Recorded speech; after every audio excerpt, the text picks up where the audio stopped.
Allu Arjun పవన్కు full stop పెట్టడమే target. YCP లీడర్తో Bunny వ్యూహం. Allu Arjun versus mega వార్కు ఇప్పట్లో ఫుల్ స్టాప్ పడేలా కనిపించట్లేదు. ముఖ్యంగా అల్లు అర్జున్ చేసే పనులు ఎప్పటికప్పుడు మెగా అభిమానులను రెచ్చగొట్టేలా ఉన్నాయి.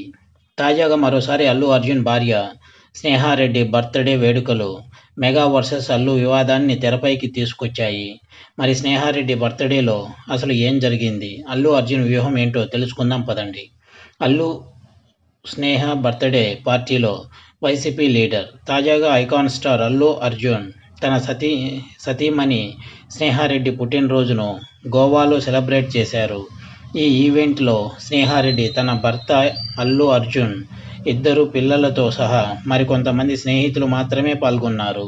ఇక ఆ మెమొరబుల్ క్షణాలను ఇన్స్టాగ్రామ్లో షేర్ చేసింది స్నేహ. ఆమె పిక్స్ను అలా షేర్ చేసిందో లేదో సెలబ్రిటీలతో సహా అభిమానులు కూడా ఆమెకు పుట్టినరోజు శుభాకాంక్షలు తెలుపుతూ కామెంట్స్ చేస్తున్నారు.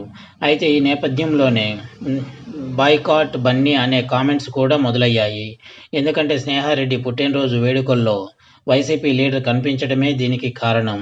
ఇక గోవాలో జరిగిన అల్లు స్నేహ బర్త్డే వేడుకకు పెద్దగా ఎవరూ హాజరు కాలేదు. ముఖ్యంగా మెగా ఫ్యామిలీ నుంచి ఒక్కరు కూడా కనిపించలేదు. కానీ ఊహించని విధంగా వైసీపీ లీడర్ శిల్పా రవిరెడ్డి ఈ స్టార్ కపుల్ సెలబ్రేషన్స్లో పాల్గొనడం ఆసక్తికరంగా మారింది. నిజానికి ఎలక్షన్ టైంలో ఈ శిల్పా రవిరెడ్డి వల్లే పవన్ కళ్యాణ్తో పాటు మెగా ఫ్యామిలీ, మెగా అభిమానులకు బన్నీ దూరం కావాల్సి వచ్చింది. పైగా ఆ ఎఫెక్ట్ కారణంగానే పుష్ప 2 మూవీని పోస్ట్ పోన్ చేశారనే టాక్ నడిచింది. రీసెంట్గా మారుతినగర్ సుబ్రహ్మణ్యం మూవీ ఈవెంట్లో కూడా కామెంట్స్ చేసి టార్గెట్ అయ్యాడు. ఇప్పుడేమో భార్య బర్త్డే పార్టీలో శిల్పా రవిరెడ్డితో అల్లు ఫ్యామిలీ కనిపించడంతో మెగా అభిమానులు తెగ ఫైర్ అవుతున్నారు. ముఖ్యంగా కల్తీ లడ్డు వివాదం వల్ల వైసీపీకి, పవన్కి మధ్య ఎంత గ్యాప్ పెరిగిందో ప్రత్యేకంగా చెప్పనక్కర్లేదు. దేశాన్ని షేక్ చేస్తున్న కల్తీ లడ్డు వివాదం ఓవైపు రాజకీయంగా ముదురుతుంటే, ఇలాంటి టైంలో వైసీపీ లీడర్తో అల్లు అర్జున్ కనిపించడం కొత్త వివాదానికి కారణమైంది. దీంతో అల్లు అర్జున్ వ్యవహారం చూస్తుంటే పవన్కు ఫుల్ స్టాప్ పడడమే టార్గెట్గా భావిస్తున్నాడా అనే అనుమానాలు రేకెత్తిస్తున్నాయి.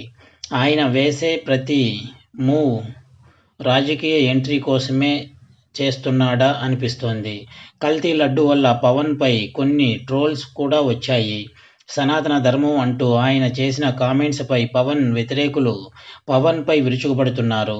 ఎప్పటిలాగే విడాకులు, బీఫ్ తిన్నాడు అంటూ ఇంకా చాలా విషయాల్లో పవన్ను